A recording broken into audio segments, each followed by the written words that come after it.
To continue looking at triangles in section 2 of chapter 9, but this time we're going to look at types of triangles, how to find a missing angle, and using the Pythagorean theorem. And then we're going to round it all out with similar triangles.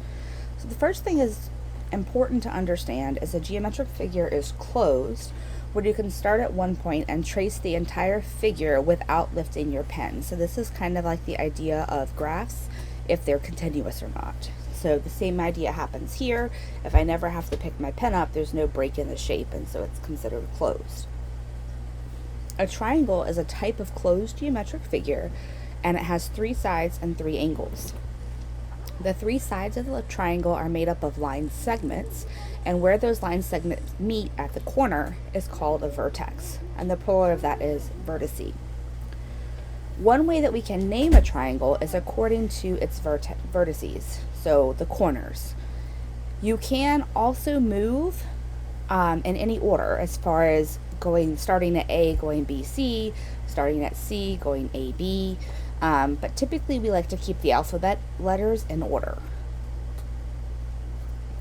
There are lots of different types of triangles that have different properties that we can use, and we classify them with different names. So an isosceles triangle has 2 sides that are the same length, and also, as an additional fact, the base angles at the bottom right here are also the same measure. An equilateral triangle has 3 sides with the same length, and all the angles are 60 degrees. And a scalene triangle has sides that are all different lengths, and because of that, we don't have any information on the angles of a scalene triangle. An acute triangle is a triangle where all 3 angles are less than 90 degrees. A right triangle means that one angle is 90 degrees, and an obtuse triangle means that one angle is greater than 90. So let's practice classifying these triangles. So in the first one, we notice that there are no equal sides and that there is an angle that's greater than 90. So that's going to be an obtuse triangle. It's also going to be considered a scalene triangle. In this case, all 3 sides are equal, which makes it an equilateral triangle. It would also be referred to as an acute triangle because each angle is 60 degrees by definition. In part C, we have a right triangle, and it is valid to point out that these are also scalene triangles, but we don't typically tend to call a right triangle a scalene. The convention is to just say that it's a right triangle. So the measures of all the angles in a triangle should add up to be 180 degrees. So what happens here is if I add A to B and C, that should add up to 180. You can do this and demonstrate this with your students by having them draw the triangle on a sheet of paper, tear it off, and then they should notice that if they put all of the angles together, it's going to form a straight line. So that's kind of a neat investigation that you can do with your students. So in this example, we're going to find the measure of the missing angle C. And in this case, I don't need to use my trig functions from the previous session because I have 2 of the angles. And I know that if I add all 3 angles up, they're going to add to be 180. So I'm going to use 40 plus that angle C that I don't know is equal to 180. I'm going to combine 40 and 40 to get 80 degrees. And then to solve, I'm going to subtract 80 from both sides so that I get that angle C is 100 degrees. Now the Pythagorean theorem is a theorem that's been proven true. It's one that we use a lot, but it can be very complicated for students to understand it. So with the Pythagorean theorem, we can only utilize it on right triangles. So that's the first thing you have to teach your students, is that if they don't see that square indicating a right triangle, they can't apply this. It also differentiates between the hypotenuse and what we call the legs. So in the hypotenuse, looking at this image here, the leg C, or the side C, is going to be considered the hypotenuse because it's across from the right angle. So it's really important to teach your students to just write hypotenuse here before they start to do any calculations. What can make this especially challenging for students is because it's abstract. So we had a squared plus b squared equals c squared. And they have to remember what a, b, and c are. So when I teach this to my students, I teach them that leg squared plus leg squared equals hypotenuse squared, because c has to always be the hypotenuse. And so it's easier if you actually write it out in words than if you utilize the actual formula expression.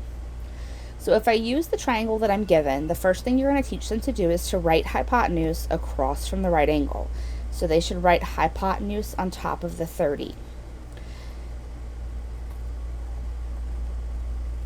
To find the length of side A, then, I would have my leg 24 squared plus my other leg A squared equals 30 squared. So that is this step. Then what you're going to do is, before you start squaring numbers, because these can be very large numbers, you're actually going to subtract the 24 squared over so that a squared is alone. So I'd subtract 24 squared from both sides. Then I'm going to do that math in my calculator all in one step, and I get 324. Now you're going to notice that's not your final answer, because it's a squared equals 324. And to solve that for a, you're going to have to take the square root, which is going to give you 18. And it's important to note here, you don't get a plus or a minus with the square root, because the side of a triangle cannot have a negative measure. And so question B says, why does the hypotenuse have to be the longest side in any triangle? And that's an interesting question. So in a right triangle, the right angle is always larger than the other two angles, because if they add up to be 180 degrees, you're splitting the remaining 90 degrees between two angles. And we have a theorem that tells us the larger the angle, the longer the side. So if C is the largest angle, then the hypotenuse is going to be the longest side. In part C, this is a bit of an interesting question, because they're asking me if the triangle is a right triangle. And so the way I'm going to find that out is I'm going to do the Pythagorean Theorem and see if it is true.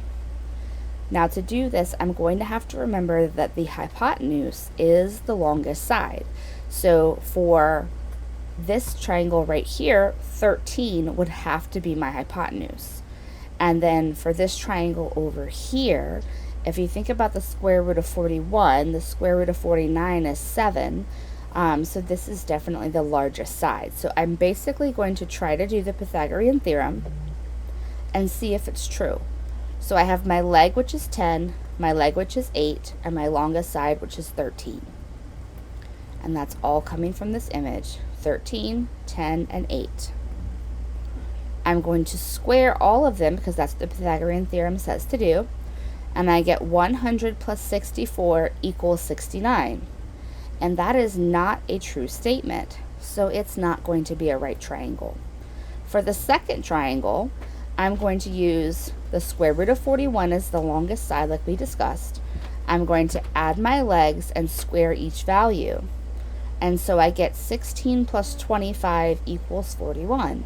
And that statement is true, so then I know it's a right triangle. If we want to apply the Pythagorean Theorem to the real world, if I want to build a frame for the roof of a shed, a carpenter must cut a 2x4 to fit on that diagonal, so that diagonal where the question mark is. If the length of the horizontal beam is 12 feet and the height is 3, like I've labeled in the picture, find the length of the diagonal. So what we know from here is the height of this triangle would be 3. And then if I take 12 and I split it in half, that gives me 6. This is a right triangle because I'm using construction and I'm constructing it with a horizontal beam and a vertical beam. So the Pythagorean Theorem would tell me that the question mark is the hypotenuse.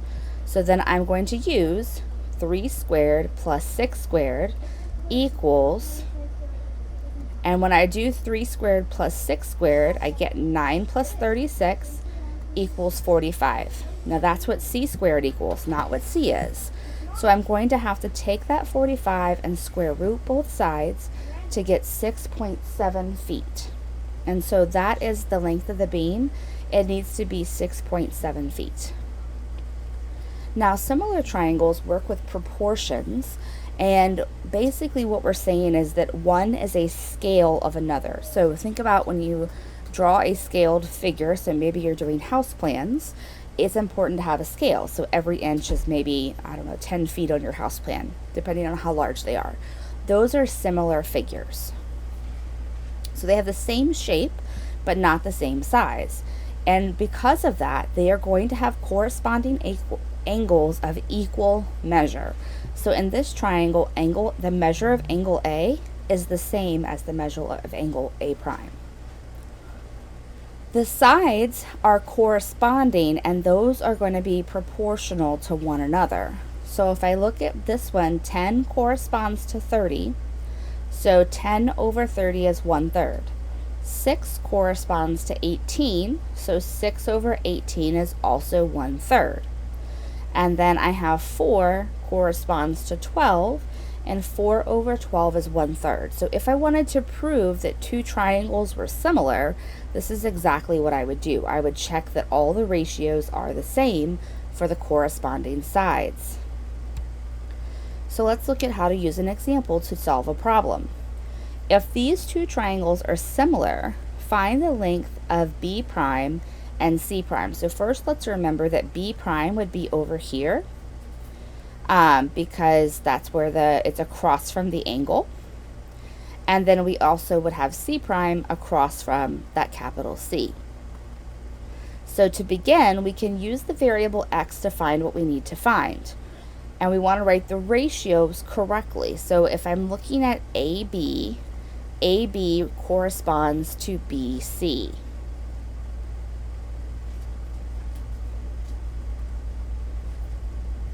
And then I have A prime, B prime, and B prime, C prime is what corresponds to BC on this triangle, and this corresponds to AB on this triangle.